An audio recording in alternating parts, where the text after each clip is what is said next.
7 de la noche en 12 meridiano en La Habana, 8 de la noche en Moscú, Rusia. 11 de la mañana en Ciudad de 11 de México, la noche en México. Nueva Delhi, 11 de la mañana en Managua, 12 de la Nicaragua, noche en 12 del mediodía en República Democrática de Corea. 12 de la madrugada en Tokio, en Tokio, 1 de la tarde en Trinidad, Trinidad y Tobago. 2 de la tarde en Buenos Aires, Argentina, 12, 5 de la tarde en Londres, 12, Inglaterra. 12,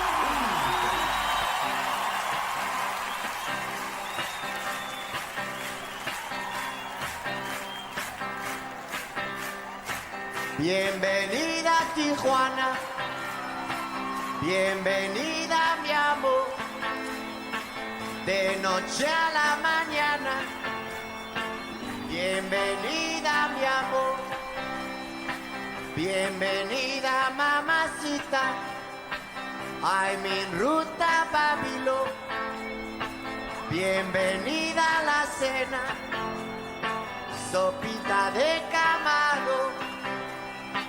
Calavera no llora, serenata de amor. Calavera no llora, no tiene corazón. Por la Panamericana, bienvenida a la aduana, bienvenida a mi suerte.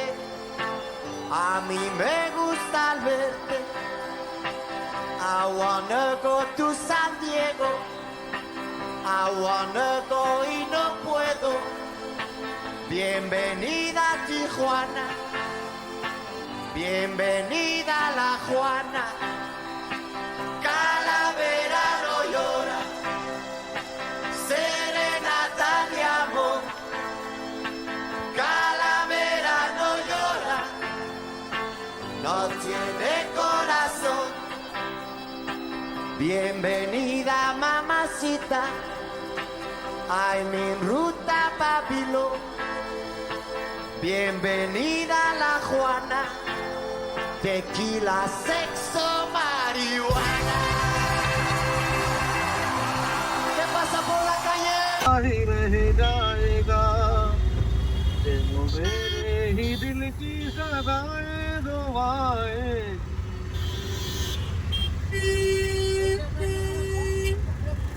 मेरे दिल की सदाएं दुआएं यारों से होगी नफरत हमारी जो दुनिया की ये सारी गवाही जिंदगी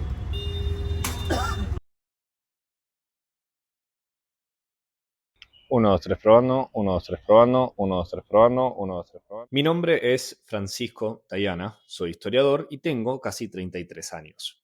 A mi edad, Alejandro Magno había conquistado buena parte del mundo conocido. Jesús de Nazaret era ejecutado por el Imperio Romano, iniciando una revolución espiritual que cambiaría el curso de la historia. Eva Perón moría tras una meteórica carrera política, convirtiéndose en un símbolo de justicia que viviría en los corazones de los más humildes. Yo, por mi cuenta, a esa misma edad, decidí pasearme 3 meses por India con una cámara en vez de buscar algún trabajo formal asalariado de tiempo completo. Puta madre. Ok. Esta es la historia de las cosas que aprendí en el camino. Ustedes se preguntarán, naturalmente, cuánto sé yo de hacer películas. La respuesta es no demasiado. Pero eso no me detuvo, porque en esto cuento con una gran ventaja, y es el hecho de ser un hombre que subestima la dificultad de las cosas. Y fue así que, armado con más entusiasmo que expertise y con más simpatía que presupuesto, me lancé a la aventura de hacer una película sobre la India, o en su defecto, una película sobre alguien que intenta hacer una película sobre la India.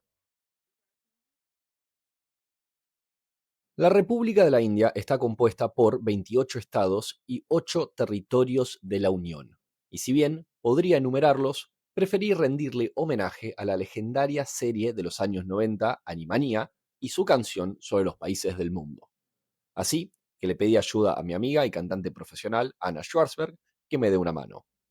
Con ustedes, los estados de la India.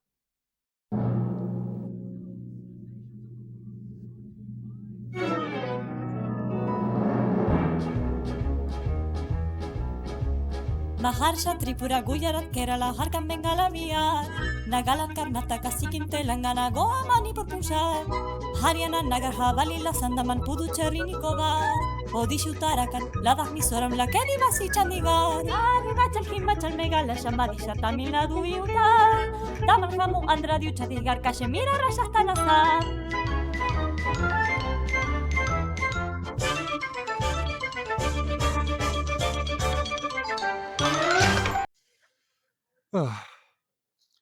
La frontera norte de la India está compuesta precisamente por la cordillera de los Himalaya, la cordillera montañosa más elevada del mundo, que se formó cuando el subcontinente indio se estrella contra todo el resto de Asia. Por millones de años, los Himalayas siempre han sido la barrera que ha separado India del resto del continente, y hace miles de años que es la frontera que la separa del otro gran gigante asiático que es China. En este momento estamos 4.000 y pico metros de altura, hace muchísimo frío y la estoy pasando bastante mal, no les voy a mentir. No sé para qué vine hasta acá. Bueno, sí, vine para hacer esta toma, no sé si valió la pena. Hace muchísimo frío, no traje guantes, hay poco oxígeno, me duele la cabeza y a veces realmente me pregunto por qué me someto a estas cosas. A veces sospecho que francamente me odio. Siento que a la gente que quiero en mi vida no la trato tan mal. A la gente que quiero en mi vida yo la cuido. Realmente sospecho que me odio y quisiera estar muerto.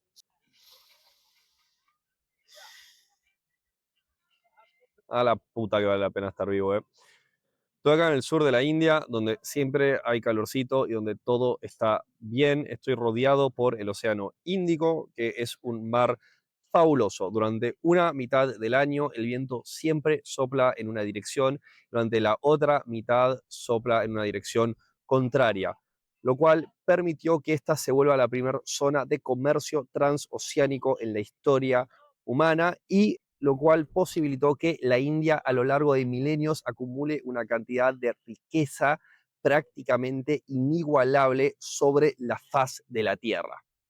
Lo que siempre ha separado el norte del sur de la India ha sido la meseta del Deccan, una gran masa de piedra volcánica que da lugar a una meseta semiárida que siempre ha significado una barrera geográfica importante. Sin embargo, justamente la gran presencia de piedra volcánica, que es relativamente fácil de tallar, ha permitido la existencia de maravillas como las cuevas de Ellora que tengo aquí a mis espaldas, talladas de una sola pieza en el borde de esta montaña. Y al norte del Deccan encontramos la llanura gangética, donde el río Ganges y otros sistemas fluviales convierten al norte de la India en una de las regiones más fértiles del mundo antes de converger sobre el delta más grande del planeta Tierra que desemboca en la bahía de Bengala. Al noreste de Bengala tenemos las llamadas 7 hermanas, conocidos por sus terrenos montañosos y gran diversidad de minorías étnicas y culturas locales. Y en el oeste encontramos el desierto de El Thar, que de hecho cruza la frontera india y se mete en Pakistán, detrás de lo cual encontramos una serie de cordilleras montañosas en el límite entre Irán y Pakistán, que siempre sirvió como una de las barreras naturales de la India. También en el desierto encontramos naturalmente camellos, como el que pueden ver aquí a mi costado, aunque esta no es la única megafauna que encontramos en la India. India, de hecho, es uno de los pocos países mega diversos del mundo. En su frontera se encuentran elefantes, búfalos, rinocerontes, leones, leopardos y tigres. De hecho, India alberga al 70% de la población de tigres salvajes del mundo. Por ese número, uno creería que India es el país con más tigres del mundo, y uno estaría equivocado porque el país con más tigres del mundo es Estados Unidos. Y acá me encuentro en la ciudad de Nagpur, en el centro geográfico de la India, cosa que sé con extraordinaria precisión gracias a este monumento que muy amablemente han colocado aquí. Nuestra historia comienza hace más de 4.000 años con la civilización del Valle del Río Indo, llamada así porque era una civilización que surgió a las orillas del río Indo, que casualmente se encuentra dentro de un valle. Pero ellos no se llamaban a sí mismos la civilización del Valle del Río Indo. Ellos, presumiblemente, se llamaban de otra manera, que no sabemos, porque nunca se ha logrado traducir su escritura. También es un misterio por qué colapsaron, aunque probablemente se debió a una combinación de factores, que es lo que solemos decir los historiadores cuando no sabemos. Pero por lo menos nos dejaron las vastas ruinas de sus ciudades que nos permiten apreciar el nivel de sofisticación de una de las sociedades más avanzadas de la temprana historia humana. Y también nos dejaron una bonita colección de objetos de bronce que estaban muy de moda por aquel entonces, en la Edad de Bronce. Luego de su caída, en el segundo milenio antes de Cristo, entre el Mar Negro y el Mar Caspio, se gestaba una innovación decisiva, el carro de combate. Sus creadores fueron un pueblo o un conjunto de pueblos o posiblemente una comunidad lingüístico-cultural que hoy llamamos los indoeuropeos y en pocos siglos expandirían su influencia sobre Europa, Medio Oriente, Asia Central y el norte de India. Eran sociedades pastoriles y guerreras que se desplazaron en oleadas sucesivas. Al día de hoy, las lenguas indoeuropeas son la familia lingüística más extensa del mundo, con casi 2.000 millones de personas que hablan alguno de sus idiomas como lengua materna, tales como español, inglés, griego, ruso, persa y los idiomas del norte de India como hindi, bengali o punjabi. También encontramos paralelos teológicos en la figura del Padre Celestial indoeuropeo, Dios Pater, que aparece como Dyaus Pitar en el Rig Veda indio, como Tyr en el mundo nórdico, Zeus Pater en Grecia y en su versión romana originalmente como Dios Pater, Júpiter, Júpiter. Otro importante paralelismo que se puede... Ay, Dios. Otro importante paralelismo que se puede encontrar en este origen indoeuropeo compartido es aquí en el templo de Sol de Konarak, un templo dedicado al dios Surya, que al igual que el dios del sol, Helios, en la mitología griega, viajaba a través del cielo en un carro tirado por caballos. De hecho, todo este templo es una gran representación de ese carro celestial. El otro gran impacto de esta transformación fue que el subcontinente indio quedó lingüísticamente dividido hasta el día de hoy entre un norte mayoritariamente indoeuropeo y un sur dravidiano, cuyas lenguas parecen no tener raíces externas conocidas. Con el correr de los siglos, las prácticas pastoriles indoeuropeas se fueron fusionando gradualmente con tradiciones locales. Surgió un nuevo proceso de urbanización, la agricultura se expandió y las jerarquías tribales evolucionaron hacia el sistema de castas. El legado cultural más duradero se preservó en los Vedas, textos sagrados que reflejan una religión temprana centrada en rituales y en el rol dominante del sacerdocio. Pero entre los siglos VIII y III a.C., Eurasia atravesó la llamada Era Axial, una transformación intelectual simultánea desde Grecia hasta China, donde se configura buena parte del marco moral e intelectual de la mayoría de la humanidad. Es la época de Confucio, Zoroastro, los profetas hebreos y los filósofos griegos. En India se empiezan a consolidar rasgos clásicos del hinduismo al tiempo que surgen nuevas religiones como el budismo y el jainismo. Estas corrientes respondían a cambios profundos, crecimiento demográfico, urbanización y conflictos cada vez más intensos. En el caso indio, consolidaron ideas como la reencarnación, un universo moral atado por relaciones de causalidad, el karma, y la búsqueda de la liberación de la vida terrenal a través de la salvación individual anclada en el comportamiento ético y la introspección espiritual. En la segunda mitad del primer milenio a.C., India enfrentó dos invasiones clave. Por un lado, el imperio persa aqueménida incorporó regiones del actual Pakistán, introduciendo modelos administrativos centralizados que influirían en proyectos políticos posteriores. 2 siglos después llegó Alejandro Magno, cuyo breve paso por India dejaría un legado más artístico que político. De los muchos estados que surgieron tras el colapso del Imperio Macedonio, uno de los casos más interesantes es el del reino griego de Bactria, ubicado en la actual Afganistán. Si les suena el nombre es probablemente debido a los camellos bactrianos que son estos. El vacío dejado por los sucesores de Alejandro facilitó el ascenso del Imperio Maurya, el primer gran proyecto político pan-indio. Su emperador más célebre, Ashoka, promovió un modelo de gobierno ético cuyo legado aún resuena. Su capitel de leones es hoy emblema nacional de India y su chakra figura en el centro de la bandera. Además, su conversión al budismo le permitió dar un salto inmenso a esta fe, encaminándola a convertirse en una religión universal. El Imperio Maurya representa un hito en la historia de la política india, ya que fue uno de los estados que más cerca estuvo de unificar a todo el subcontinente. Y digo cerca porque hasta el día de la fecha ningún imperio, república o confederación ha logrado la unificación completa de la India. De hecho, esta es una de las grandes particularidades de la historia de la región. No solo nunca estuvo bajo un gobierno unificado, sino que la historia nacional está mucho más caracterizada por la fragmentación que por la unificación. En este sentido, podemos afirmar que en términos de los largos tiempos históricos, India tradicionalmente ha sido mucho más una entidad civilizatoria, cultural, religiosa y moral que una realidad política. Al igual que Europa, India no necesitó de unidad política de larga duración para tener un impacto masivo sobre la historia global. De hecho, antes de la modernidad industrial, India era el centro comercial del mundo. Su posición privilegiada en el medio del Océano Índico la convertía en el nódulo central conectando a China, el sudeste asiático, el mundo islámico, el Mediterráneo y África Oriental. Pero a medida que el primer milenio se iba cerrando y el segundo milenio se acercaba, comenzó uno de los parteaguas más importantes de la historia india, las invasiones musulmanas. Pero para comprender su impacto sobre la India tenemos que entender que fue una combinación de tres factores esenciales. En primer lugar, el factor religioso, que tiene su origen con el caudillo y profeta árabe Mahoma o Mohamed, quien pone en marcha una serie de conquistas en el Medio Oriente medieval que serán continuadas por sus sucesores. Estos terminan por conquistar por completo a una de las grandes potencias del mundo, Persia. Pero aquí hay algo clave. Después de la conquista árabe, buena parte del mundo islámico, sus formas de gobierno y sus esferas culturales se fueron persianizando a lo largo de los siglos. Y a esto se le agrega un tercer elemento, que es la incorporación al mundo islámico de guerreros nómades de las estepas de Asia Central de origen túrquico o mongol.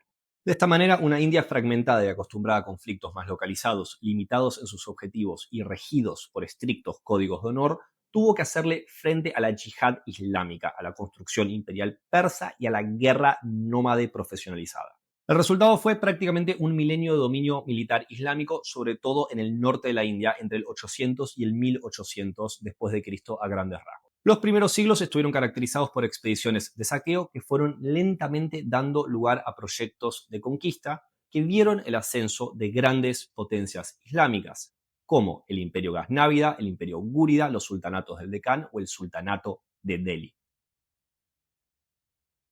Otra característica central de este proceso es que estas conquistas se dieron mayoritariamente en el norte de India, profundizando aún más la preexistente división norte-sur. De hecho, mientras el norte se veía una y otra vez subsumido en invasiones islámicas en muchos sentidos, el periodo que va del siglo VIII a mediados del siglo XVI fue la edad dorada del sur de la India en términos de poder político, riqueza económica y sofisticación cultural. Me encuentro aquí en Hampi, en las ruinas del antiguo imperio de Vijayanagar, la última gran potencia hindú del sur del subcontinente, que llegaría a su apogeo en los siglos XV y XVI en resistencia al avance de diversas potencias musulmanas, particularmente los sultanatos de la región del Decán. Sin embargo, el poder de Vijayanagar no se limitaría simplemente a la India, sino que a través de lazos culturales y comerciales también expandiría su influencia en el sudeste asiático. Por otro lado, Vijayanagar es una de las joyas de la arquitectura hindú dravidiana que tiene un estilo claramente diferenciado del hinduismo del norte del país. Estos son mis amigos. Ellos también querían estar en la película. Este es Lucas, le decimos Pai. Este es Manuel, le decimos Manu. Este es Ignacio, le decimos Nacho. Este es Zacarías, le decimos Zaca. Este es Fede, le decimos Ruby. Y este es Rafael Ulises, le decimos Josi. Saluden, chicos. ¿Acaso qué tienen en común el Taj Mahal, las gomitas Mogul, las gomitas Mogul y el Koh-i-Noor? El Koh-i-Noor es el Koh-i-Noor, poderoso el chiquitín. A todos ellos, de una u otra manera, los une la última gran dinastía imperial de la India. Pero, para poder hablar de ellos, antes tengo que remontarme al siglo XI, a las estepas de Mongolia. Esto que ven aquí no es Mongolia. Es un lugar con pasto y caballos, donde además hace frío, lo cual se le parece bastante. Si bien desde la Edad de Bronce, que Asia Central siempre fue fuente de grandes ejércitos y extraordinarios conquistadores, no hay ninguno, pero digo ninguno, que se pueda comparar con Genghis Khan, un hombre de humildes orígenes que llegaría a un estatus legendario. Trágicamente se sabe relativamente poco acerca de Genghis Khan en nuestra querida República Argentina, lo cual para mí eso es una lástima, porque si estamos hablando de grandes hombres de la historia, y recordemos por favor que gran hombre y buen tipo son dos categorías completamente escindidas, hubo pocos en la historia como Genghis Khan. Te diría que hasta casi ninguno en la historia como Genghis Khan. Esencialmente, Genghis Khan era como Alejandro Magno, pero malo. Él logra una cosa extraordinaria, que es la unificación de todas las tribus de las estepas de Asia Central, gente nómade de arco y flecha y a caballo, y desata una campaña de conquistas que en los siguientes 25 años incorporarían a más pueblos y más territorio que el Imperio Romano en 400. Frente a ellos cayó la dinastía Song de los chinos, cayó el Imperio de Asia Central del Joresm, cayeron todos los principados de la Rusia medieval, cayó Corea, prendieron fuego Persia, destruyeron el califato abásida, prendieron fuego Bagdad, y con eso en el proceso formaron lo que es sin dudas, la dinastía más prestigiosa de la historia humana, la dinastía chinguisida, cuyos títulos incluyen emperadores de China, sultanes musulmanes, hasta Dalai Lamas. De hecho, el título Dalai Lama fue inventado por un chinguisida en particular, Altan Khan, en el siglo XVI. Además, no solo es la dinastía más prestigiosa en la historia humana, porque tenemos que incluir también a todos los hijos no reconocidos de esa misma familia. De hecho, hay un estudio de la revista Nature del año 2003, donde hacen todo un estudio genético de un montón de grupos étnicos de Asia Central, y se ha calculado que hasta el 1% de la población mundial comparte un mismo ancestro de Mongolia de alrededor del siglo XI-XII, es decir, Genghis Khan.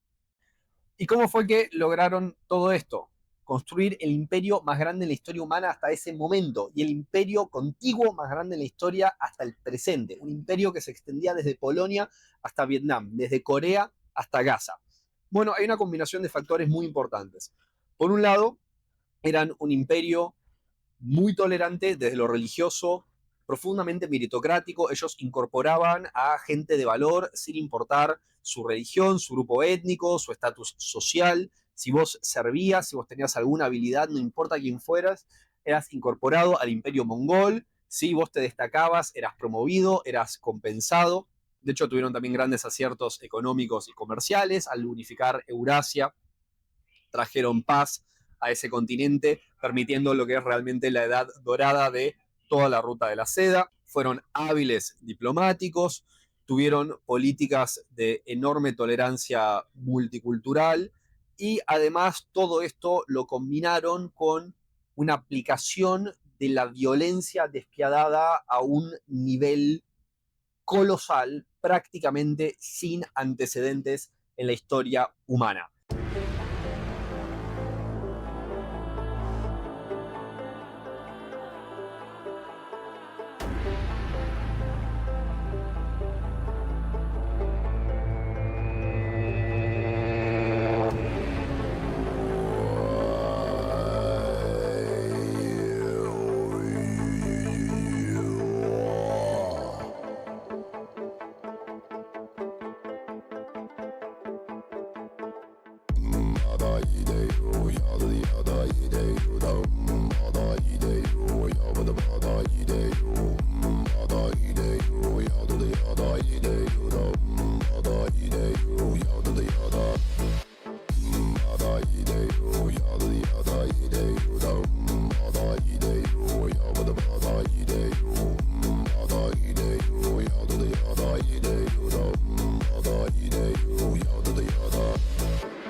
Fuera de los aspectos claroscuros del legado de la casa de Gengis, hay una cosa que es innegable: su extraordinaria durabilidad.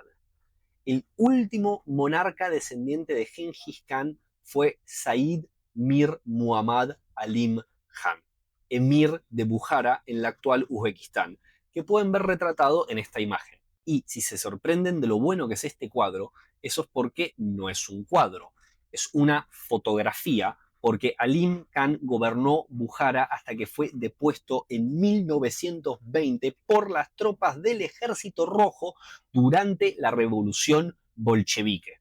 Sin embargo, tras un par de generaciones luego de la muerte de Gengis, el imperio se fragmentaría entre sus múltiples herederos. Pero, como al universo no le gustan los vacíos de poder, rápidamente produjo a uno de los mejores generales de toda la historia para ocupar el centro de la escena. Un guerrero túrquico-mongol conocido como Tamerlán o Timur el Rengo. Esencialmente, Timur era como Gengis Khan, pero malo. Tan malo era que hasta siguió matando gente después de muerto, si creemos la maldición que leía: quien profane mi tumba desatará un invasor más terrible que yo. Sin embargo, esto fue ignorado por los arqueólogos soviéticos que estudiaban sus restos, y tan solo 2 días después de la apertura de su tumba, el 22 de junio de 1941, la Alemania nazi atacó a la Unión Soviética con la mayor invasión militar en la historia humana. Y luego de la muerte de millones de personas, el mismo equipo de investigación volvió a enterrar los restos de Timur con plenos ritos islámicos. En cuestión de días, los alemanes se rindieron en Stalingrado, cambiando el curso de la guerra. Dato muy importante: entre las muchas cosas que hizo Timur, se casó con una descendiente directa de Gengis Khan, con lo cual sus hijos, nietos y sucesores también serían descendientes de Gengis y parte de esa gran dinastía. Si bien Timur dejó un montón de descendientes repartidos a lo largo de Asia Central, a nosotros nos importa uno en particular, y se trata de Babur, quien, y esto es muy importante, no debe ser confundido con Babar, el muy simpático rey de los elefantes, quien tras quedar huérfano es adoptado por una señora que le enseña a vivir en sociedad. Babur, por su parte, también queda huérfano a una temprana edad, solo que a los 14 años recluta un ejército y saquea la ciudad de Kabul, iniciando así una vida dedicada a una conquista militar tras otra que lo llevaría a fundar una de las dinastías imperiales más poderosas en la historia de India, los mogoles, que dominarían el subcontinente entre mediados del siglo XVI y mediados del siglo XVIII. La palabra mogol naturalmente viene del persa mughal, que a su vez obviamente significa mongol. Tal era la idea de riqueza y opulencia que transmitía la dinastía, que en inglés la palabra mogul literalmente pasó a significar una persona de vasta riqueza e importancia. Uno creería que debido a su asociación con una dinastía imperial que cometió numerosos actos de brutalidad y atrocidades a lo largo de un subcontinente, las mogul serían la golosina argentina con el nombre históricamente más polémico. Y uno estaría equivocado, porque la golosina argentina con el nombre históricamente más polémico es Rhodesia, que era como Sudáfrica, pero racista. Volviendo a los mogoles, en muchos sentidos esta dinastía es una de las mayores muestras del nivel de mestizaje que fue capaz de producir India. Recordemos que se trata de una familia originalmente, en términos étnicos, túrquico-mongola, algo más visible en los miembros más tempranos de su dinastía. Sin embargo, con el correr de las generaciones se fueron casando también con nobles persas e indias. En términos religiosos, se trataba de una familia islámica, primero suní, luego shia, luego suní nuevamente. En estilo de gobierno, originalmente tenían algo más parecido al de sus ancestros de las estepas y lentamente fueron reemplazándolo con un modelo burocrático imperial centralizador. En términos culturales, ellos además eran lo que se puede llamar persianos, es decir, su cultura, su arquitectura, sus palacios, sus mausoleos, sus jardines, su literatura, su estilo de gobierno, su lengua cortesana, eran todos persas. Y es por eso que precisamente el Taj Mahal se parece al Palacio de Aladín. Persas también eran sus títulos, tales como Shahenshah, que significa rey de reyes, y Padishah, que si les suena familiar es porque probablemente hayan visto la película Dune. Volviendo al joven Babur, sus victorias militares lo alejarían cada vez más de su querida Asia Central y lo conducirían al subcontinente indio, un espacio de una riqueza infinitamente superior. Fue así que tuvo su momento de gloria con la derrota del último sultán de Delhi en la primera batalla de Panipat. Recuerden ese nombre, por favor. Con eso, Babur fundaría la dinastía mogola, la última de las grandes dinastías imperiales de India. Dato de color, a Babur nunca le gustó mucho la India. De hecho, siempre se estaba lamentando de no pasar más tiempo en Asia Central. Y esto, como tantas otras cosas, las sabemos por un texto extraordinario que nos dejó Babur, uno de sus legados más importantes. La primera autobiografía de un emperador musulmán en esta parte del mundo, el Babur Nama. En este caso, el sufijo Nama significa libro de, lo cual inspiró el título de esta película, por si se lo estaban preguntando. El Babur Nama realmente es un texto extraordinario, es una ventana a la mente y al corazón de uno de los hombres más importantes de la temprana modernidad, con un nivel de honestidad enorme. En eso habla de sus victorias, de sus fracasos, de sus derrotas, de sus miedos, de sus placeres, de sus hobbies, de sus culpas. Tiene observaciones antropológicas, geográficas, estéticas. Es realmente un documento fundacional de lo que va a ser la experiencia de gobierno mogola, ya que todos sus descendientes lo imitarían y nos dejarían a su vez sus propias memorias imperiales. Hasta siempre, Babur. Hubieses amado tener tu propio podcast. Babur, en términos generales, le dejó su joven imperio a su hijo Humayun, cuya tumba pueden ver detrás mío. Y digo en términos generales porque Babur también decidió continuar con una tradición de la estepa de repartir distintas partes de sus reinos entre sus hijos, permitiéndoles a estos gobernar de manera semi-autónoma. Esto además se vio complicado por una instrucción que le dio Babur a Humayun, que fue: no lastimes a tus hermanos, no importa cuánto se lo merezcan. De esta manera, con este pedido paternal quedaron sentadas las bases para una tormenta perfecta, porque Humayun no solo tendría que enfrentar ataques prácticamente omnidireccionales a lo largo de su reinado, sino que también constantemente tendría que lidiar con la rebelión de sus hermanos. Curiosamente, Humayun, en términos generales, cumplió con su palabra y se terminó reconciliando con casi todos, excepto uno al que le arrancó los ojos y lo exilió a Meca. Así, Humayun iniciaría una larga tradición de la dinastía mogola, la interminable conflictividad intrafamiliar que marcaría a la dinastía hasta su caída. De todos los emperadores mogoles, Humayun por lejos tiene la muerte más original, ya que a él no lo mataron ni sus vicios, ni sus familiares, ni sus enemigos, ni el paso del tiempo. A Humayun lo mataron sus hobbies, particularmente la astronomía o la astrología, que por aquellos tiempos eran esencialmente la misma cosa.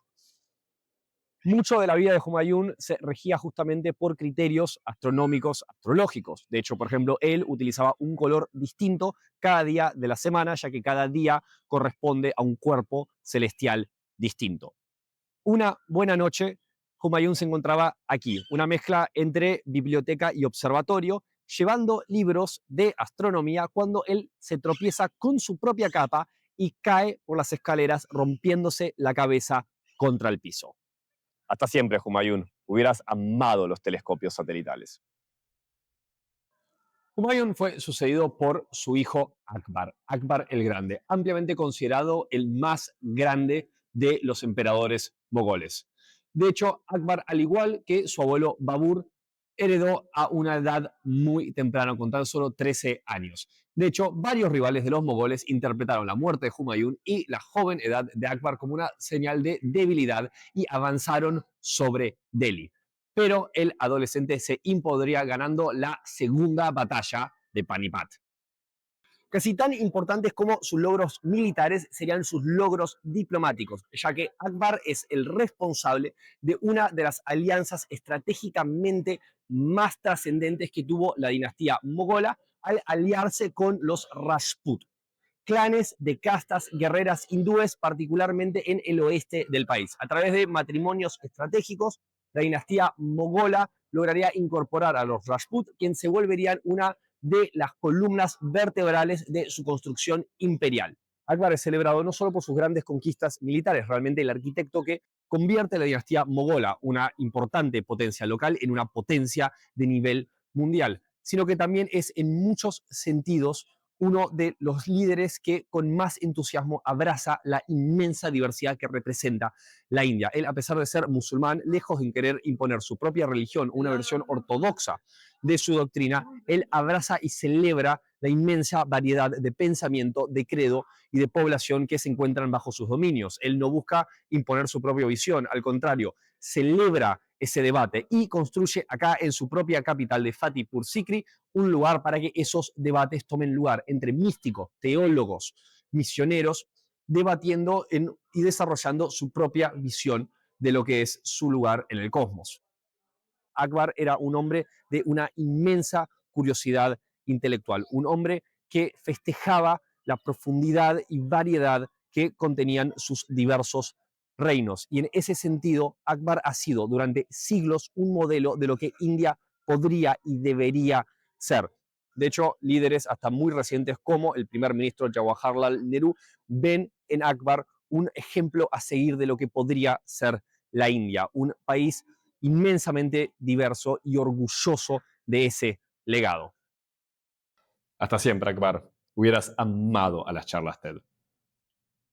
Akbar sería sucedido por su hijo mayor, un hombre al cual la historia no lo recuerda ni de cerca con la misma clase de prestigio. Eso, de todas maneras, a mí no me importa porque personalmente este tipo me cae bárbaro. Ahora, recordemos, por favor, que gran hombre y buena persona son dos conceptos totalmente distintos. Y es muy importante tener eso en cuenta porque este chabón no era ninguna de las dos cosas. Así que, sin más, les puedo presentar a quien fue, sin lugar a dudas, el mongol más copado de todos. Borracho, divertido, fiestero, drogadicto. Con ustedes, el emperador Jahangir. Jahangir es la máxima prueba de que equipo que gana no se toca y que cuando la cosa anda bien a veces es mejor no hacer demasiado. Él nunca estuvo particularmente interesado en el gobierno de día a día de su imperio y a lo largo de los años fue dejando cada vez más y más en manos de sus burócratas y en las manos de su mujer favorita y la dueña de su corazón, una aristócrata persa que pasaría a la historia como Nur Jahan, la luz del mundo. Bella como un diamante, afilada como una navaja, gran cazadora de tigres. ¡Qué mujer! La historia de Jahangir empieza en su juventud cuando aún era conocido como el príncipe Selim. Selim siempre tuvo una relación tirante con su padre Akbar, quien estaba muy ocupado siendo el emperador modelo, mientras Selim era lisa y llanamente un tiro al aire. Tan frustrado quedó Akbar con esta situación que decidió enviarlo a participar de las guerras de conquista en el sur, a ver si esto lo enderezaba, pero no funcionó. En vistas de ello, Akbar empieza a favorecer a sus otros dos hijos, Murad y Daniel, porque consideraba que Selim era un borracho. Sin embargo, ellos dos pronto se van a morir por sus propios problemas relacionados al alcoholismo. ¡Ja! Punto para Selim. Habiendo enterrado a dos hijos ya, parece que Akbar empieza a favorecer a Khosrau, el hijo de Selim y su nieto favorito, por considerar que Selim era un hombre impredecible, impulsivo, errático e inestable. En respuesta a esto, Selim, de manera impredecible, impulsiva y errática, decide lanzar una rebelión contra su padre que demuestra ser muy inestable. Intenta hacerse con el control de Bengala, fracasa y por las dudas manda asesinar a uno de los amigos y colaboradores más cercanos de Akbar, lo cual mucho no ayuda. Sin embargo, sintiendo que la muerte estaba cerca y que podía haber una crisis de sucesión, en el último año de su vida, Akbar se reconcilia con Selim, lo nombra heredero y es de esta manera que en 1605 es coronado como Jahangir, el conquistador del mundo. Y lo que amo de esta historia es que no hay una sola moraleja donde lo veas, porque lo peor es que en este periodo y después el imperio anda bárbaro. Es una de las economías más grandes del mundo, es una de las mayores potencias del mundo, es una época de florecimiento del comercio, de las artes, de las ciencias, de la diplomacia, de la arquitectura. En todo este periodo, Jahangir sigue en la suya.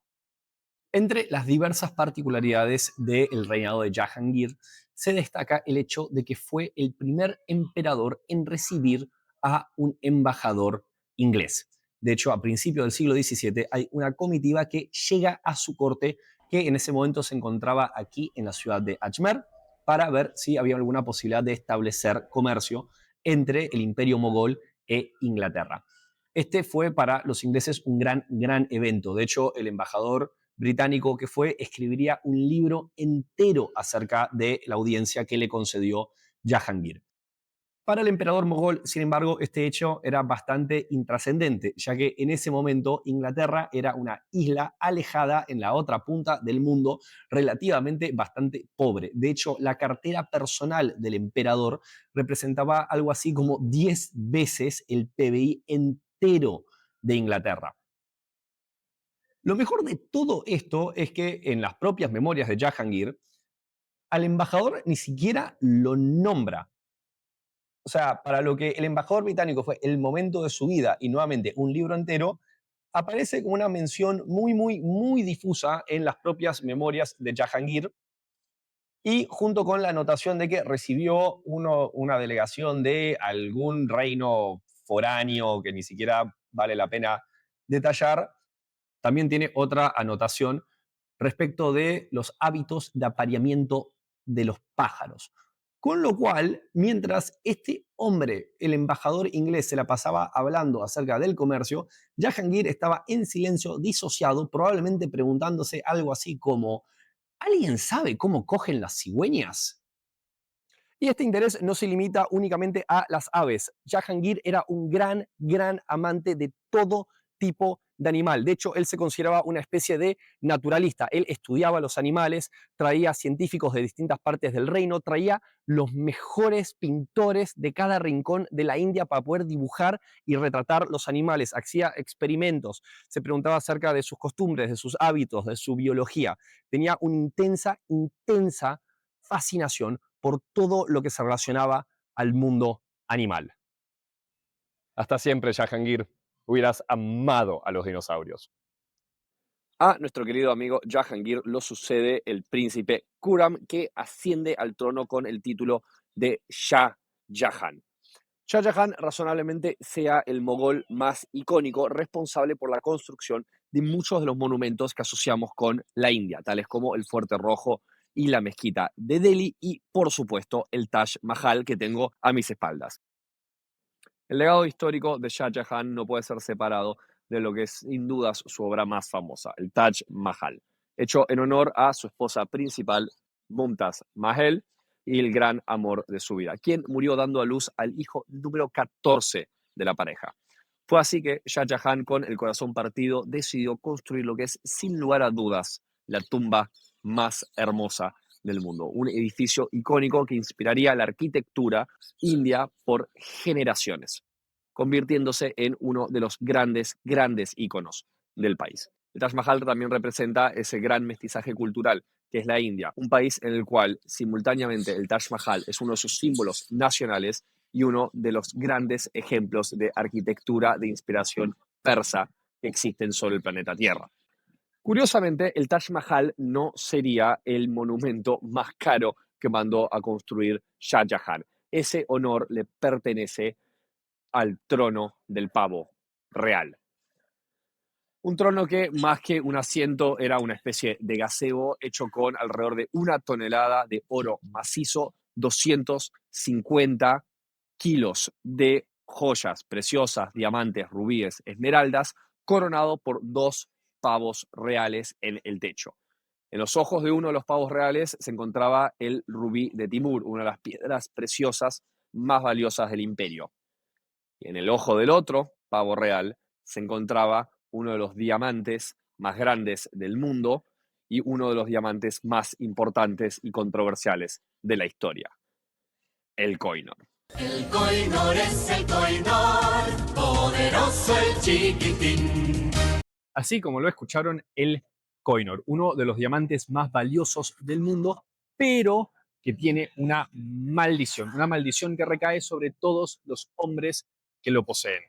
Yo sé que las maldiciones no son cosas particularmente racionales, pero bánquenme en esta, porque cuanto más les cuente acerca de esta maldita piedra, más convincente se vuelve este argumento. Así que empecemos entonces por nuestra primera víctima, Shah Jahan, que básicamente, además de construir monumentos insólitos, se dedicó a hacer 2 cosas. Como todo buen emperador mogol, intentó conquistar el sur, algo que todos fracasarían, particularmente la serie de fortalezas de los sultanatos de el Deccan, una serie de fuertes en lugares semiáridos, montañosos, notablemente difíciles de conquistar. Además de esto, Shah Jahan se dedicó a ser padre, con pésimos criterios de pedagogía. Si bien tuvo muchos hijos varones, hay 2 que importan, el primero y el segundo, que tendrían una historia de fraternidad comparable a la de Caín y Abel. Por un lado tenemos al primogénito, Dara Shikoh, el favorito de papá y de mucho nostálgico. Dara Shikoh representa la tolerancia del misticismo indio. Era un hombre extremadamente piadoso, muy dedicado al desarrollo de su propia espiritualidad, muy interesado en el diálogo interconfesional con el hinduismo, muy dedicado a la poesía mística, y hay muchos que ven en Dara Shikoh la gran oportunidad perdida de la India. El segundo hijo de Shah Jahan es, por fin, el que sin lugar a dudas es hasta el día de hoy la figura más polémica en la historia de India, Aurangzeb. Desde muy temprano quedó claro que Dara Shikoh era el favorito de su padre, el hombre que Shah Jahan pretendía que lo sucediera al trono, y como resultado Dara Shikoh se pasó la mayoría de su vida haciendo más o menos lo que se le daba la gana, pasando tiempo con místicos, meditando, rezando, escribiendo poesía, leyendo acerca de filosofía y alienando buena parte de su corte. Aurangzeb, por su lado, se pasó buena parte de su vida acá en el sur del país, en el Deccan, luchando. Sin embargo, ni este gesto ni futuros logros serían suficientes para lograr la aprobación de su padre, algo que Aurangzeb luchó toda su vida por obtener. Mientras su hermano estaba en Cachemira y en otros lados meditando, Aurangzeb estaba acá en las trincheras, peleando y peleando y peleando en misión tras misión tras misión. Ahora, todo esto cambió el día que llegó la noticia que Shah Jahan estaba enfermo y que pronto se iba a morir. Ahora tenemos que hablar de uno de esos problemas de la política que lisa y llanamente no tienen solución. Y en este caso es el problema de la sucesión, algo que los mogoles nunca habían institucionalizado. Todo esto llevó a la situación de que Shah Jahan en su lecho de muerte tenía varios hijos, varones mayores de edad, con ejércitos a cargo y en general gobernando alguna que otra provincia del imperio. Todo esto llevó a una gran guerra civil, la batalla más importante luchándose obviamente entre Dara Shikoh y Aurangzeb, batalla que Aurangzeb ganó. El problema es que en el medio que estaba sucediendo todo esto, Shah Jahan, que parecía que estaba a punto de morir, se recuperó milagrosamente. Sin embargo, ya estaba puesta en marcha esta guerra civil y el viejo emperador no lo pudo detener. Aurangzeb triunfó contra Dara Shikoh, lo paseó públicamente y le cortó la cabeza enviándosela a su padre. Ahora, para Aurangzeb esto representaba un gran problema de legitimidad, porque una cosa es matar a tus hermanos luchando por el trono, lo cual son las reglas de juego, y otra cosa es deponer a tu padre, lo cual era un gran tabú. En ese caso, Aurangzeb aprovechó la enfermedad anterior de su padre para condenarlo esencialmente a arresto domiciliario, argumentando que Shah Jahan ya no estaba en condiciones de seguir gobernando. Tras la victoria definitiva de Aurangzeb, Shah Jahan enfrentaría los últimos 8 años de su vida en prisión domiciliaria aquí mismo en el Fuerte Rojo de Agra. Cuenta la leyenda que hasta el último de sus días se los pasó mirando por la única ventana que tenía su habitación. Una ventana que daba, irónicamente, a su querido Taj Mahal. Hasta siempre, Shah Jahan. Hubieras amado las luces LED. Sin embargo, durante todo este tiempo que Shah Jahan estaba preso, Aurangzeb le pesaba mucho esta falta de legitimidad. Y esta falta de reconocimiento a Aurangzeb le molestaba particularmente, porque si bien él no tenía el rasgo místico de su hermano Dara Shikoh, él era un musulmán profundamente devoto, extremadamente ortodoxo, bordeando lo fanático. Y esta falta de legitimidad le pesaba inmensamente sobre sus hombros. Y esta inmensa ortodoxa islámica también se combinaba con un gran celo administrativo. Aurangzeb es en muchos sentidos el anti-Shah Jahan y también es el anti-Akbar. ¿En qué sentido es el anti-Shah Jahan? Mientras su padre gastaba fortunas en proyectos tales como el Taj Mahal o el trono del pavo real, Aurangzeb era austero, buscaba cómo maximizar las ganancias impositivas para ir recaudando cada vez más y más en función de su construcción imperial. Prohibió los excesos en la corte, prohibió la música en la corte. Él personalmente llevaba una vida extremadamente austera. ¿Y en qué sentido es el anti-Akbar? A diferencia de Akbar, siendo este símbolo de una India inclusiva, multiconfesional, Aurangzeb es entendido por muchos como un fanático suní que intenta poner su visión del Islam sobre el conjunto de su continente. Aurangzeb es una figura que hasta el día de hoy sigue desatando pasiones. Es una encrucijada en la historia de India y del mundo. Es una contradicción encarnada. El emperador que nunca debía ser es el que más tiempo reinó. Es el pináculo del imperio y es el principio del fin. Un hombre piadoso, austero, intolerante, valiente, responsable, obsesivo y cruel. Durante los últimos 25 años de su vida, abandona la comodidad de los palacios y transforma su capital en una ciudad de carpas, tomando una fortaleza tras otra, en un esfuerzo tan titánico como inútil por ser el primer unificador de la India. Y es ahí en el sur, entre montañas, fortalezas, generales y cañones, donde finalmente moría un anciano exhausto de 88 años.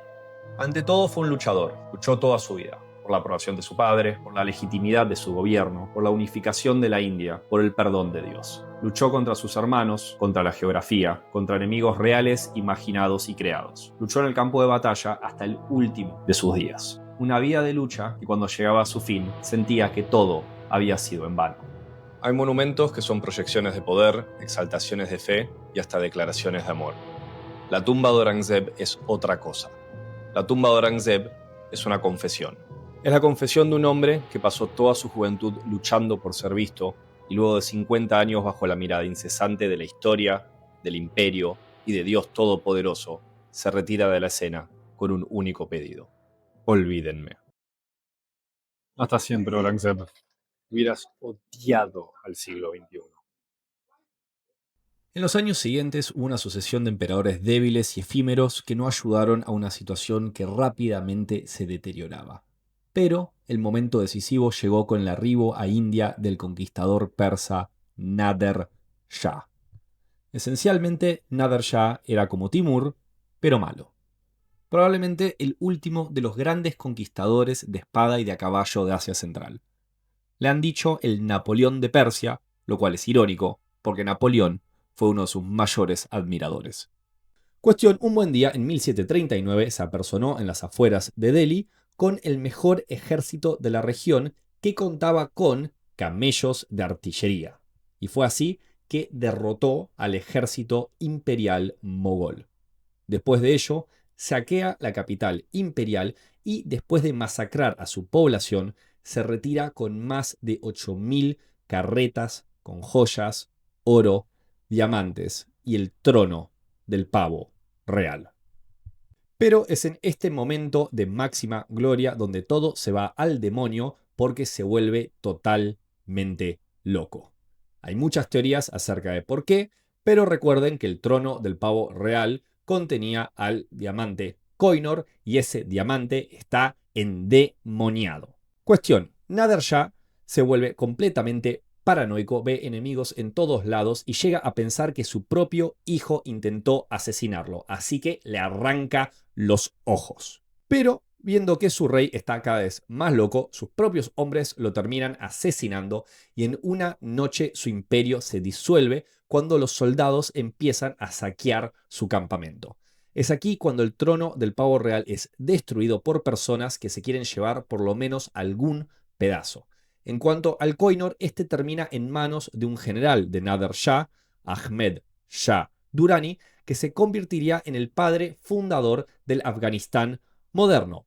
Y en el medio le dio una especie de cáncer o lepra que le derritió la cara porque, recordemos, ese diamante está maldito.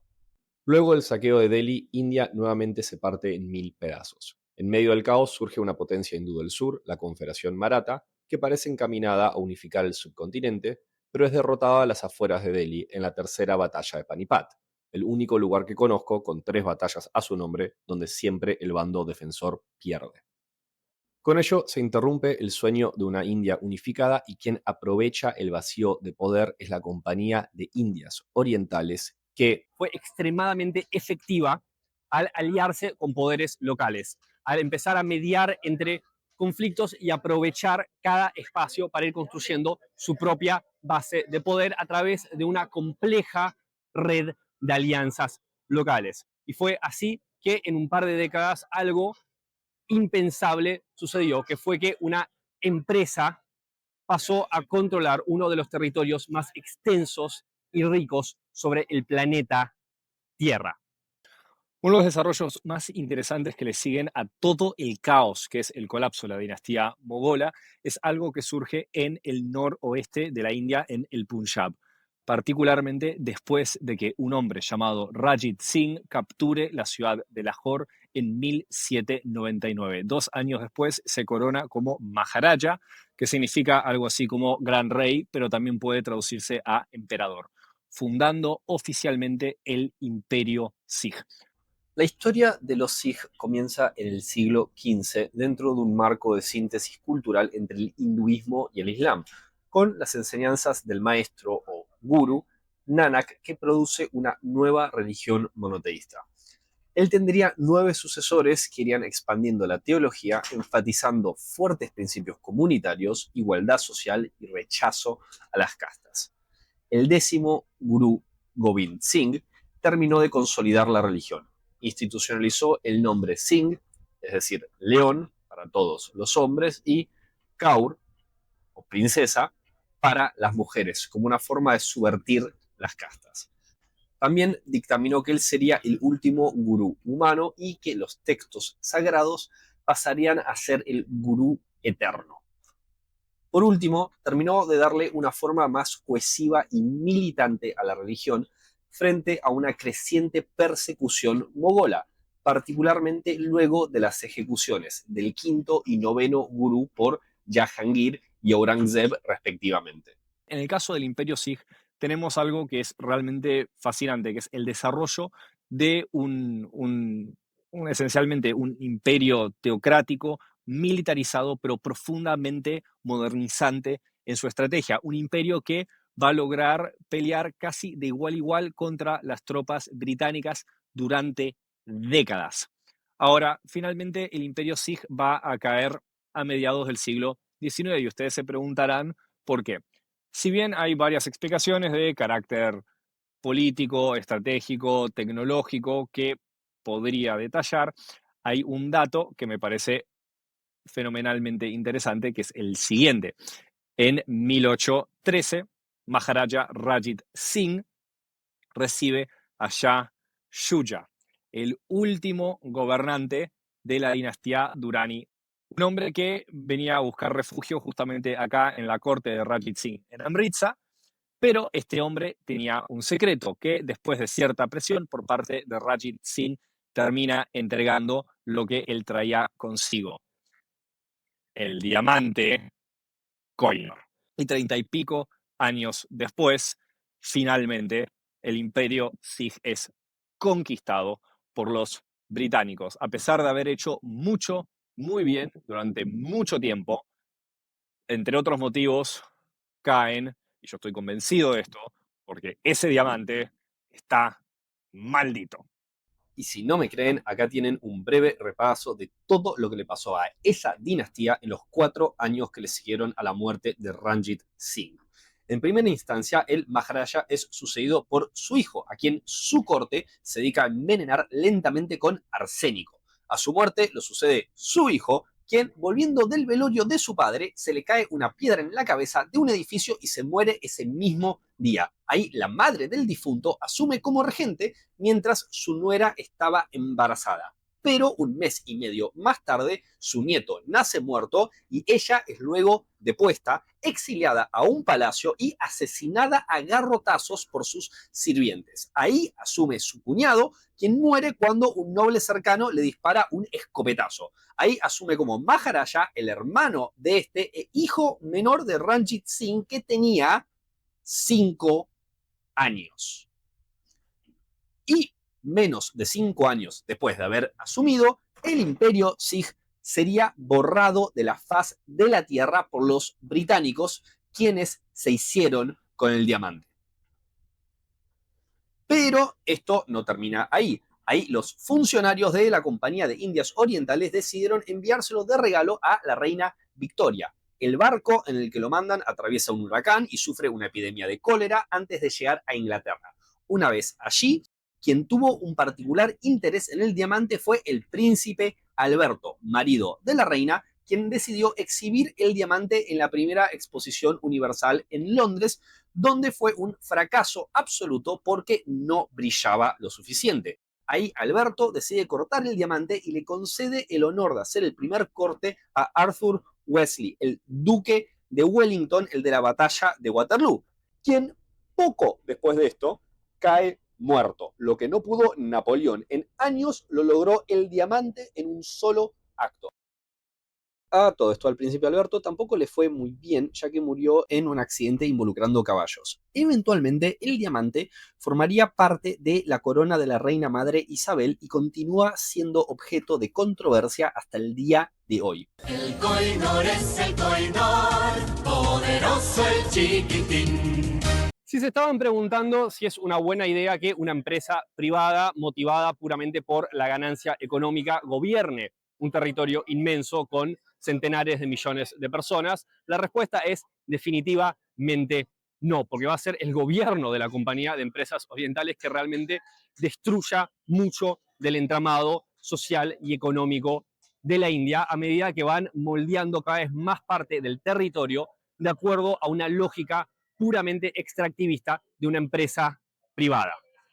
Si bien obviamente la Compañía de Indias Orientales tenía lazos muy cercanos con el gobierno del Reino Unido a lo largo del siglo XVIII y durante la primera mitad del siglo XIX, formalmente la India no era una colonia británica, sino que justamente era administrado por esta empresa privada con algún apoyo más o menos extensivo por parte del gobierno. Sin embargo, todo esto cambió en 1857, cuando los británicos enfrentaron la mayor rebelión hasta el momento, llamado la Rebelión de los Cipayos. ¿Y qué es un cipayo? Se estarán preguntando. Cipayo viene de la palabra sepoy, que justamente eran los mercenarios que peleaban a favor de los ingleses en la India. Sin embargo, las crecientes tensiones del gobierno de la compañía en el subcontinente y el rumor de que los nuevos cartuchos del ejército británico contenían grasa de cerdo y o de vaca, estalló una gran rebelión que es recordada en la India como su primera lucha por la independencia, que fue brutalmente reprimida por los británicos. Casi 1 millón de muertos estiman los cálculos más elevados. Sin embargo, a pesar de la derrota india, la rebelión de los cipayos dejó consecuencias duraderas y fue a partir de ahí que el gobierno del Reino Unido decidió tomar cartas en el asunto de manera más directa y creó lo que se conoce como el Raj británico. Es decir, a partir de ese momento, India pasaría a ser formalmente parte de la corona británica y poco tiempo después la reina Victoria sería coronada emperatriz de la India. Entre las guerras de conquista, la represión interna, tres grandes hambrunas en la década de 1770, 1870 y la Segunda Guerra Mundial, la partición de la India y la destrucción socioeconómica del país, la cantidad de muertos totales de la experiencia colonial británica en el subcontinente ronda las decenas de millones de personas. Pero, como siempre lo recordarán los ingleses, a India trajeron el ferrocarril. Sin embargo, los ingleses nunca llegarían a dominar la totalidad de la India y de hecho con el tiempo se fueron conformando 565 estados principescos, que eran protectorados británicos, es decir, no tenían política exterior y nominalmente estaban bajo protección británica, pero continuaban teniendo soberanía y control sobre sus propios asuntos internos. De todos estos, por lejos el más importante era el Nizam de Hyderabad, ubicado en el centro de la meseta del Deccan, una ubicación estratégica en el sur centro del país. De hecho, el Nizam llegaría a volverse uno de los hombres más ricos del mundo y uno de los líderes musulmanes más importantes del mundo islámico tras la caída del Imperio Otomano. Con la partición de la India, el Nizam de Hyderabad fue de los estados principescos que intentó mantener su soberanía, pero sería invadido por la India y anexado al poco tiempo. Durante la gran mayoría del tiempo que estuvo la India en manos británicas, tanto bajo dominio de la compañía como durante el Raj británico, la capital era Calcuta. Yo estuve en Calcuta, yo tenía pensado decir un montón de cosas acerca de Calcuta y su importancia histórica, pero me pasó una cosa muy curiosa, que es que cuando estuve en Calcuta resulta que yo no era el único argentino en esa ciudad. Todo parecía listo para ser una jornada memorable. Lionel Messi, el ídolo del fútbol mundial, que ocupa un lugar muy especial en el corazón del pueblo indio, llegaría a la ciudad de Calcuta para un evento especial que sus hinchas jamás olvidarían. Meses de anticipación, importantes gastos económicos y un nivel de pasión que bordea la idolatría culminarían todos en este sábado 13 de diciembre en el GOAT India Tour. Un sol aplastante solo animaba a la tribuna que estaba lista para estallar cuando apareció su ídolo, quien, según lo prometido en el programa, no solo sería presente en el estadio, sino que además daría una masterclass para jóvenes talentos y patearía una serie de penales. Un sueño cumplido para decenas de miles de personas, para quienes ver a Messi jugar un partido está lisa y llanamente fuera de su alcance. Pero eso no fue lo que sucedió. Cuando el ídolo apareció en la cancha, la tribuna explotaba con emoción, pero la inmensa nube humana que lo rodeaba hacía que identificar al ídolo fuera una tarea casi imposible desde las tribunas. Rodeado de una multitud, el astro argentino recorrió la cancha saludando a sus seguidores y luego de unos 15 o 20 minutos se retiró. Al darse cuenta la tribuna de la amarga noticia, empezaron los abucheos. Y a estos, pronto, les seguiría la violencia.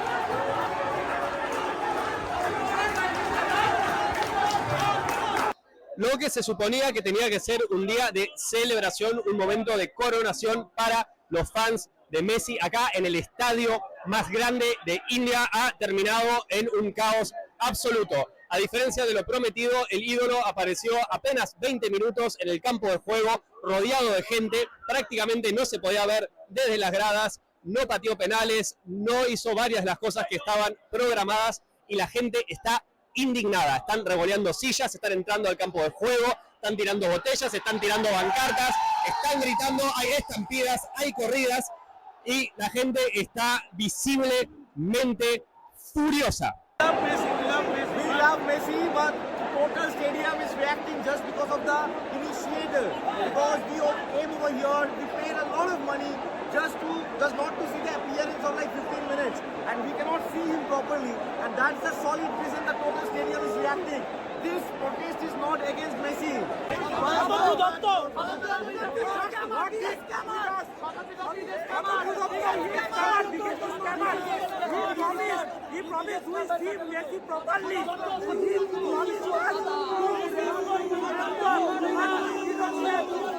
Para los fanáticos, que en algunos casos habían gastado medio sueldo promedio para una de las entradas más baratas, el día de hoy fue tristemente inolvidable. El Imperio Británico ingresa al siglo XX con mucha confianza en su porvenir, y en 1911 Jorge V se vuelve el primer rey en visitar India en persona, inconsciente de que su imperio estaría por entrar en una fase terminal. De acá atrás mío pueden ver la puerta de la India de Mumbai, construida para conmemorar la visita de Jorge V. Fue acá donde el rey británico desembarcó camino a Delhi para su gran coronación. La gran ironía de este monumento es que por esa misma puerta y en dirección contraria se retirarían las últimas tropas británicas después de la independencia. En muchos sentidos va a ser la experiencia de la Primera Guerra Mundial, la Primera Guerra Industrial a gran escala, la que termine destruyendo al Imperio Británico. Si bien la guerra en sí no destruye el entramado colonial y de hecho el Reino Unido llega a su máxima extensión territorial con las adquisiciones que hace luego de 1918, sin embargo va a ser el proceso de la guerra la que termine hiriendo de muerte a los grandes imperios coloniales europeos. En el caso de la India no va a ser una excepción y justamente la experiencia de la Primera Guerra Mundial va a acelerar todo lo que es la descomposición imperial debido al enorme nivel de participación de los propios indios en la guerra mundial. De hecho, acá atrás mío, este monumento justamente construido durante el Raj británico conmemora a los millones de participantes indios en los distintos teatros de la Primera Guerra Mundial, desde Medio Oriente hasta Europa. La Primera Guerra Mundial también resultará ser un periodo absolutamente clave porque fue en su transcurso, en el año 1915, que India fue testigo del retorno de un joven abogado que el mundo pronto conocería como Mahatma Gandhi. La historia de Gandhi muestra una evolución interesante de un hombre que empieza su vida siendo un leal súbdito de la corona a pasar a ser la figura central del movimiento de independencia. Oriundo del estado occidental de Gujarat, él se recibe de abogado en Londres y se muda a Sudáfrica. Y es enfrentando el racismo sistemático de Sudáfrica donde empieza a cambiar su conciencia. Sufriendo este racismo en carne propia, él empieza a organizar un movimiento de resistencia basada en la no violencia, como una forma de mejorar la situación de los indios en la Sudáfrica británica. De vuelta en India, Gandhi utilizaría toda la experiencia acumulada en Sudáfrica para fundamentalmente transformar el panorama político de la India. Gandhi se incorpora a lo que era en el momento el partido político local más importante, el Congreso Nacional Indio. Este partido, fundado a finales del siglo XIX, originalmente por intelectuales indios que habían recibido educación occidental, tenía unos objetivos mucho más limitados de gradual reforma y mejora de la condición de los indios dentro del Raj británico, pero es Gandhi el que fundamentalmente lo transforma de un partido pequeño de cuadros a un movimiento masivo, organizando protestas no violentas en función de mejorar situaciones puntuales del pueblo indio. La esperanza de que la participación masiva india en la Primera Guerra Mundial condujese a una mejora de la situación de los súbditos a lo largo del subcontinente se terminó rápidamente, cuando en 1919 se pasa el Acta Rowlatt, que intensifica de manera sustancial la represión británica a lo largo de la India. Ese mismo año sucede un evento clave aquí en el parque de Jallianwala Bagh, ubicado a apenas 800 metros del Templo Dorado en la ciudad de Amritsar. Aquí, en el marco de una festividad popular en la cual se juntaron miles de personas, las autoridades británicas interpretaron esto como un acto de insubordinación y abrieron fuego de manera indiscriminada contra la multitud. La masacre de Jallianwala Bagh, un punto clave en la historia de la independencia india, es en muchos sentidos el punto de no retorno, en el cual aún figuras como Mahatma Gandhi, que todavía esperaban llegar a alguna clase de entendimiento con las autoridades británicas, se deciden de una vez y para siempre que el dominio británico sobre la India, tarde o temprano, tiene que terminar de manera definitiva. Y es en respuesta a Jallianwala Bagh que Gandhi fundamentalmente cambia sus tácticas y utiliza su carisma e influencia para organizar movimientos masivos de no cooperación que empiezan a complicar severamente el control inglés sobre la India. A lo largo de la década de los 20 y los 30 van a haber muchas idas y vueltas entre Gandhi y la corona británica. Negociaciones, enfrentamientos, entendimientos y futuros conflictos, hasta que a mediados de la década de los 30 logran mayor nivel de representación política a nivel local. Sin embargo, es a partir de este logro de representación política a nivel local que el Partido del Congreso empieza a ser víctima de sus propios éxitos, porque sus amplios triunfos electorales empiezan a alienar algunos sectores minoritarios dentro de la India, particularmente a la población musulmana organizada en torno a la Liga Musulmana, liderada por un hombre llamado Muhammad Ali Jinnah, que se convertirá en el gran rival de Gandhi. Debido al estatus minoritario de los musulmanes dentro de la India, Jinnah veía con particular preocupación la posibilidad de una India independiente y que los musulmanes quedasen bajo dominio hindú. Si bien inicialmente Jinnah pretendía asegurar alguna clase de garantía especial para los musulmanes en un armado independiente, tarde o temprano Jinnah se fue convenciendo de que los musulmanes necesitarían su propio país, un país que el mundo pasaría a conocer como Pakistán. La gran oportunidad de la Liga Musulmana llegó con el estallido de la Segunda Guerra Mundial, cuando el virrey británico de la India metió a India en la guerra, algo que para el Partido del Congreso era una violación absoluta de la autonomía política que se había logrado. Fue a partir de ahí que los representantes del Congreso renuncian y van a ser paulatinamente cada vez más perseguidos por la corona británica. En esta situación, Jinnah adopta una estrategia distinta y decide aliar a la Liga Musulmana con el gobierno del Raj británico en el contexto de la guerra. Sin embargo, la Segunda Guerra Mundial solo va a profundizar las tensiones y los líderes del Partido del Congreso, entre ellos Gandhi, a pesar de sufrir represión y persecución, van a ver en la Segunda Guerra Mundial la oportunidad política de por fin encarar el movimiento hacia una clara independencia de la India. Al finalizar la guerra, una Inglaterra quebrada y exhausta finalmente va a ir aceptando las demandas. Para concretar la partición y la independencia, nombran a un nuevo virrey, Louis Mountbatten, pariente de la familia real, quien fija como fecha de independencia tanto de India como Pakistán el 15 y 14 de agosto de 1947 respectivamente. Para trazar la frontera entre ambos países, se elige al abogado británico Cyril Radcliffe, quien nunca había estado en la India, y al cual le dan solamente 5 semanas para completar la titánica tarea. Como si esto fuera poco, el resultado se mantuvo en secreto hasta después de la independencia, por lo cual ni siquiera los líderes de los nuevos países conocían sus fronteras definitivas. Esto desencadenó la mayor migración en la historia humana, que la sufrieron entre 10 y 15 millones de personas, atravesada por estallidos de violencia intercomunitaria que resultaron en 3 a 4 millones de muertos. un último regalo en la ya sombría historia de dominio colonial británico. Por otro lado, la concreción de la partición de la India fue visto por algunos sectores como una gran traición por parte de Mahatma Gandhi al pueblo indio, particularmente del lado del nacionalismo hinduista, es decir, un movimiento nacional que busca igualar o identificar la nación india con el credo hindú.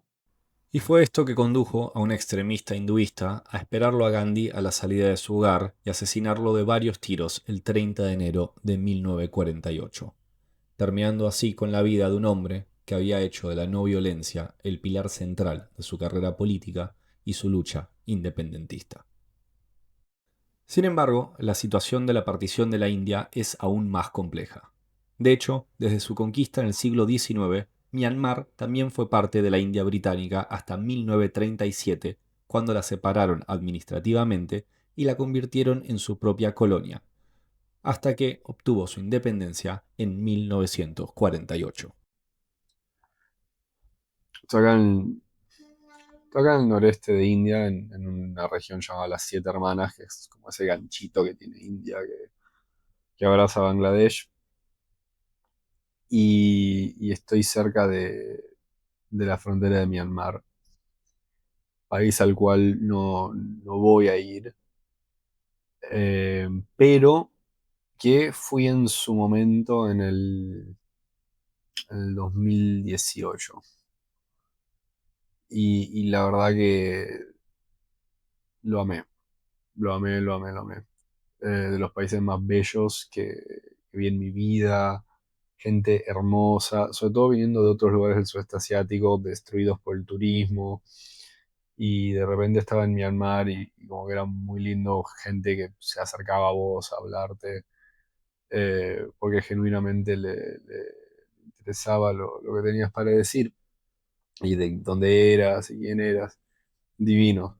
Ya en ese momento el país tenía sus problemas porque, bueno, no podía hacer mucho al noreste por tráfico de opio y no podías ir al oeste por un conflicto étnico conocido como el genocidio del pueblo Rohingya. Pero si te mantenías en la franja central de Mandalay, Bagan, Yangon, estaba todo bien. Y me acuerdo de terminar el viaje, uno de los viajes más increíbles de mi vida, y subirme al avión y decir a mí mismo, Dios, por favor, no dejes que este país sea arruinado por el turismo. Y en los años que le siguieron a eso, vino la pandemia del COVID, un gran terremoto y sobre todo una guerra civil que estalló en febrero del 2021, que partió al país en 400 pedazos y sigue hasta el día de hoy. Una de las guerras más brutales actualmente del mundo. Y el día que estalló esa guerra, también pasó otra cosa, que es que en plena cuarentena, una profesora de educación física fue a grabar un video frente al Palacio Imperial en la capital el día del golpe de Estado,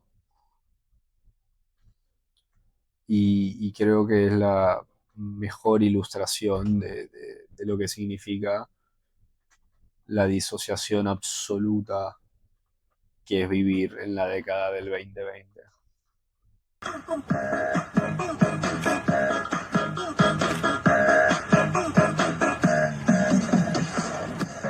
Kalian merasa tinggi, biar ku merendah. Kalian merasa hebat, biar ku yang lemah. Merasa paling terbaik, tapi cara kalian licik. Maka kita kaget waktu tidak perbaikin diri pandai. Jangan senang dulu, semua tinggal waktu.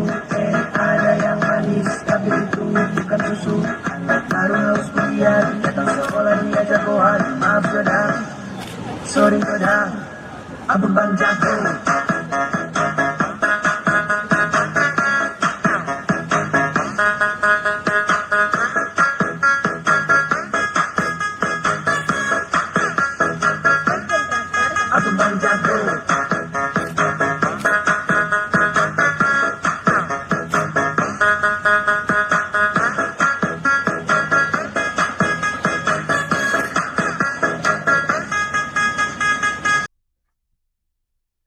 No les voy a mentir, me siento personalmente un poco responsable por eso.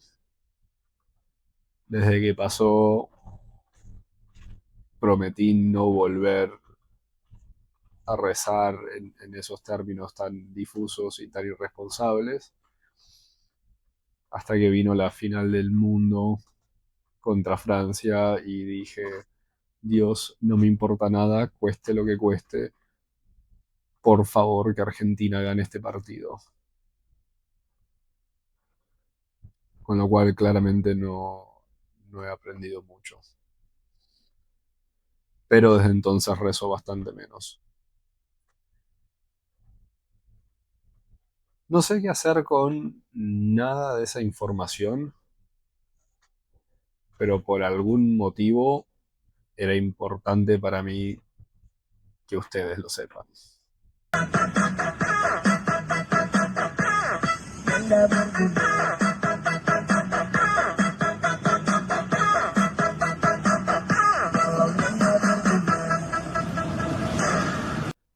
La partición tampoco resolvió de manera automática la situación de los 565 estados principescos. Si bien a la larga fueron todos absorbidos por India o Pakistán, ninguno ha sido tan complejo ni delicado como el caso de Cachemira. Los británicos lo que logran es arrancarle Cachemira a los Sikh y entregárselo a los Dogra, la dinastía hindú que gobernaba Jammu, lugar en el que me encuentro actualmente. La dinastía Dogra, que además de hindú era Rajput, como rememora este restaurante de la zona, se destaca como uno de varios principados que, subordinándose al Imperio Británico, lograron mantener una independencia formal y un nivel de autonomía interna relativamente elevado. Gracias a esto, tuvieron un proceso de desarrollo paralelo en el cual fue emergiendo su propia versión de una modernidad indo-británica. Aunque mucho de esto se vio posibilitado luego de su adquisición de Cachemira, la cual se la compraron a la Compañía de las Indias Orientales. Gracias a esto, los Dogra pasarían a ser los Maharaja de Jammu y Cachemira, convirtiéndose en uno de los principales estados de la India colonial durante el siguiente siglo. Ahora, con esto hay dos problemas importantes. Por un lado, sucede que su posición entre Pakistán e India metida en los Himalayas hace que sea un territorio absolutamente vital desde lo estratégico. Por otro lado, Jammu es un estado que hasta el día de hoy siempre ha sido mayoritariamente hindú. Mientras que Cachemira, donde me encuentro actualmente, siempre fue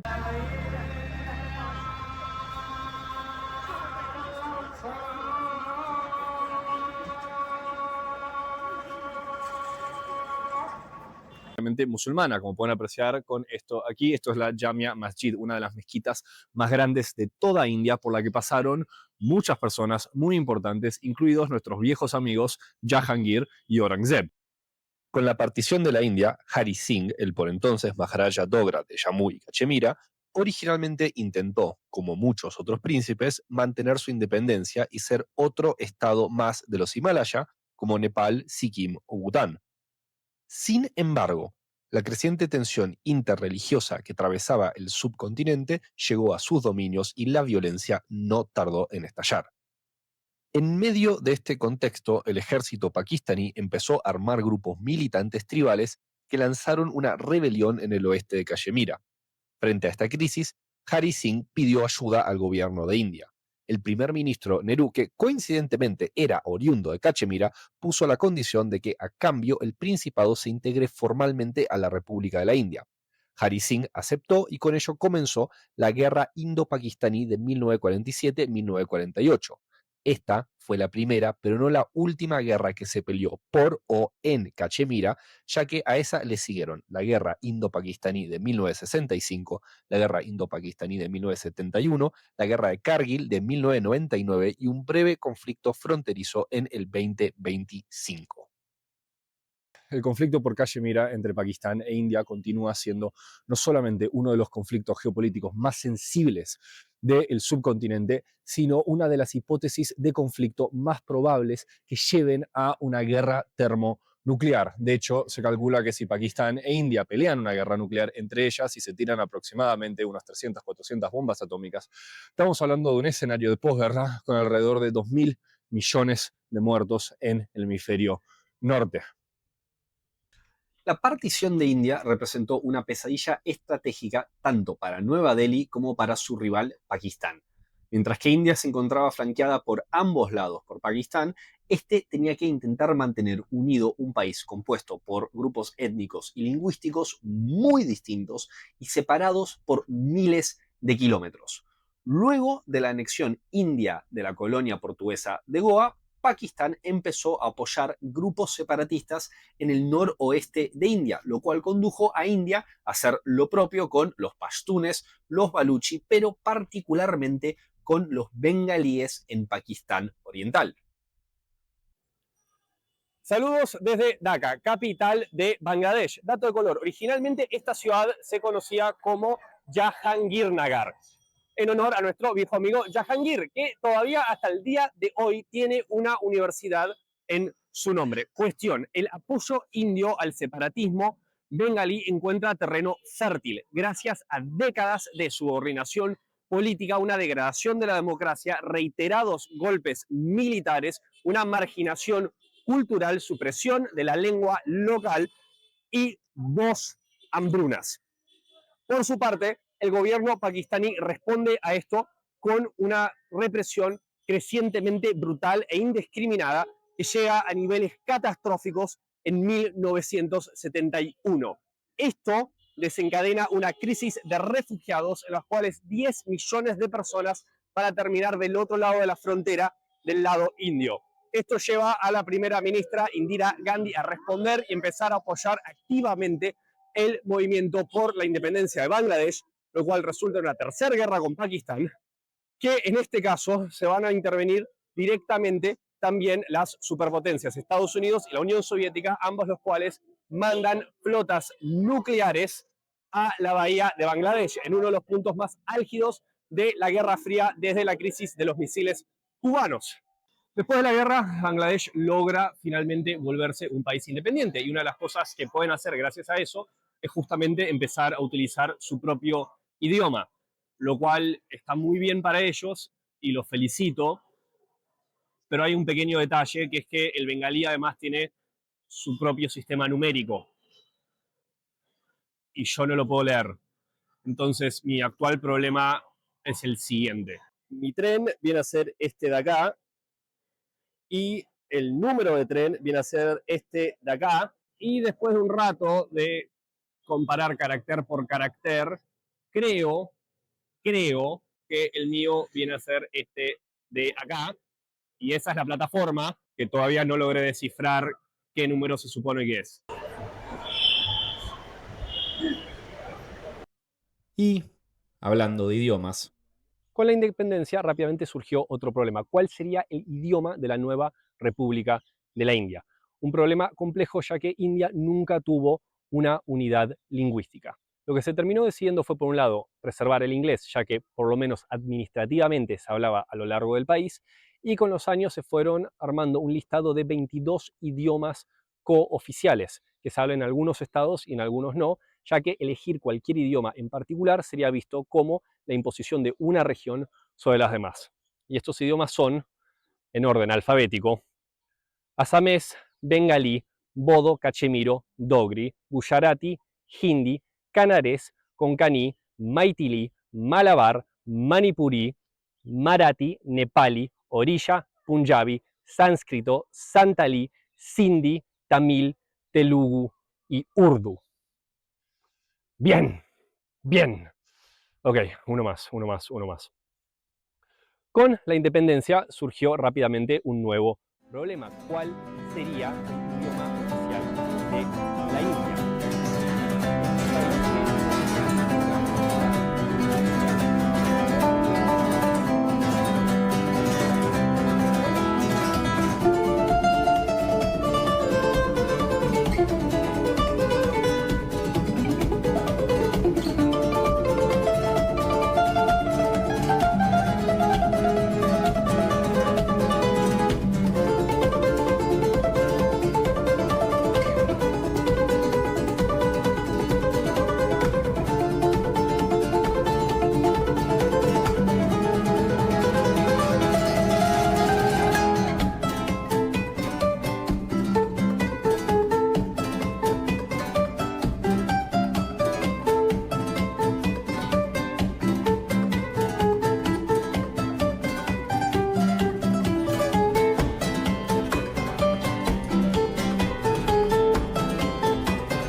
Originalmente pensaba hablar de la República de la India, de sus grandes líderes como Jawaharlal Nehru y su hija Indira Gandhi, del ascenso de Narendra Modi y de la gran incógnita de si la India será una de las grandes potencias del siglo XXI. Pero me quedé sin tiempo. Como les dije al principio, esta sería una película sobre la India o una película sobre alguien que intenta hacer una película sobre la India. Llegando al final, sospecho que termine cayendo en lo segundo. Bueno, después de más de 10.000 kilómetros recorridos por tierra y no sé cuántos en aéreos, llegué a este lugar llamado Kanyakumari, que viene a ser la punta de la India. Originalmente iba a ser una toma como más emotiva, más de conclusión, más de cierre, pero la hice un montón de veces y todas salieron mal.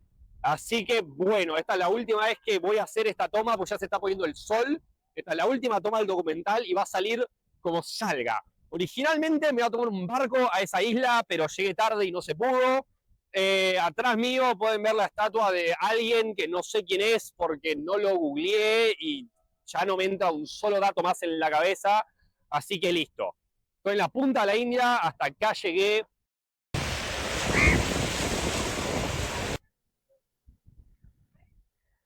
Gracias por haberme acompañado en todo este recorrido en el que me cagué de frío y me cagué de calor y me atacaron los mosquitos y vi cosas sublimes y vi cosas horrendas y la pasé muy bien y la pasé muy mal y tuve puntos altos y tuve puntos bajos y no tengo derecho a quejarme de nada de eso porque todo esto fue absolutamente infligido en función de un proyecto que ahora concluye.